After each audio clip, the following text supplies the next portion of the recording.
Shalom. Kali ini saya mau bacakan satu bagian firman Tuhan dari Amsal pasal 29 ayat 18. Amsal 29 ayat 18. Bila tidak ada wahyu, menjadi liarlah rakyat. Berbahagialah orang yang berpegang pada hukum. Saya ulangi ya. Bila tidak ada wahyu, menjadi liarlah rakyat. Berbahagialah orang yang berpegang pada hukum. Nah, ada berbagai terjemahan dari ayat ini ya. Misalnya saya bacakan dari King James ya. Where there is no vision, the people perish ya. Kalau tidak ada visi, tidak ada wahyu, kalau terjemahan lain tuh bilang redemptive revelation ya, pewahyuan yang membebaskan, memerdekakan, maka orang itu bisa binasa. But he that keep the law, happy is he. Ia yang berpegang pada firman, pada aturan ya, pada Taurat ya kalau aslinya dulu itu, berbahagialah ia. Jadi ada dua hal di sini. Ada yang namanya wahyu atau revelation atau vision, dan ada yang namanya law atau aturan. Nah, law itu ketika diturunkan masih bentuknya itu pewahyuan dari Tuhan yang dicatat oleh Musa ya. Kita kenal 5 kitab Taurat Musa ya. Kejadian, Keluaran, Imamat, Bilangan, Ulangan.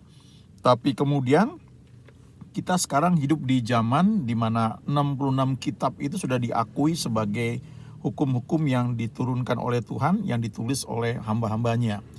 Nah, kalau kita pelajari Alkitab itu sekitar 1500 tahun ya jangka penulisannya ya, kalau nggak salah dari sejak awal itu sampai akhir, dari Kejadian sampai Wahyu. Dan penulisnya itu Tuhan pakai sekitar 40 orang ya, dengan latar belakang yang berbeda, tapi toh isinya akhirnya bisa menuju satu kesatuan ya, ke arah Tuhan. Lebih spesifik lagi di Perjanjian Baru itu berpusat pada Yesus ya, karena Yesus adalah firman yang menjadi manusia.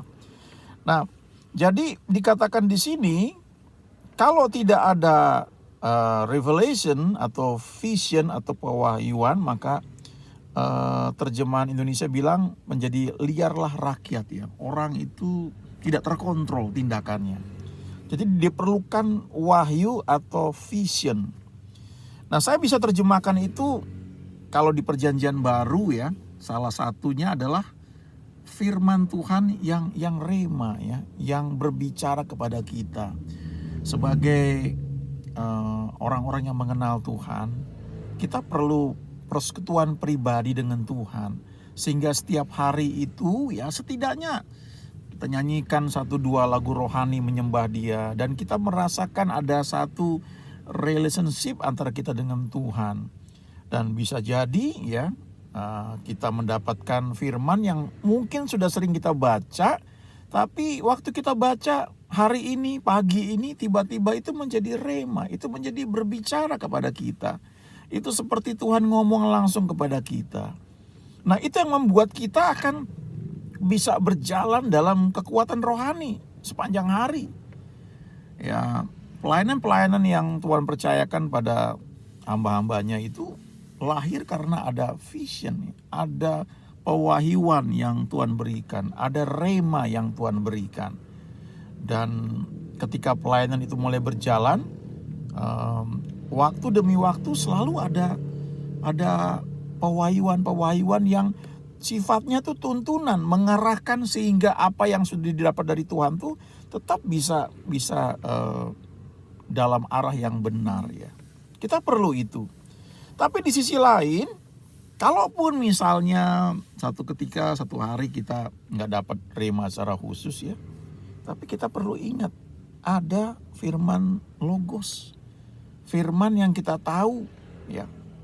Sehari-hari itu kita baca Alkitab tiap hari misalnya 5 pasal ya.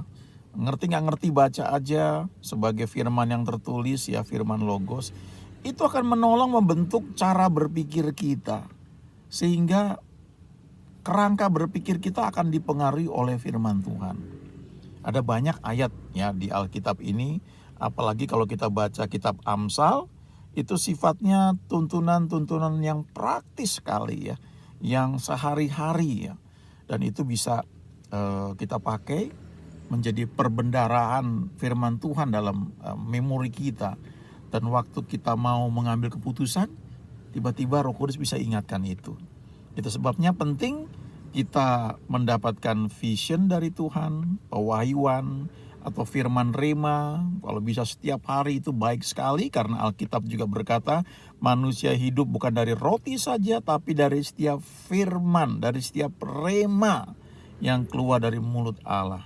Jadi kalau setiap hari kita makan makanan buat jasmani kita, maka seharusnya juga setiap hari kita mendapatkan firman rema. Tapi bisa terjadi mungkin sama kayak kita kadang-kadang sedang berpuasa, mungkin kita nggak makan hari itu ya. Kita baru makan besoknya.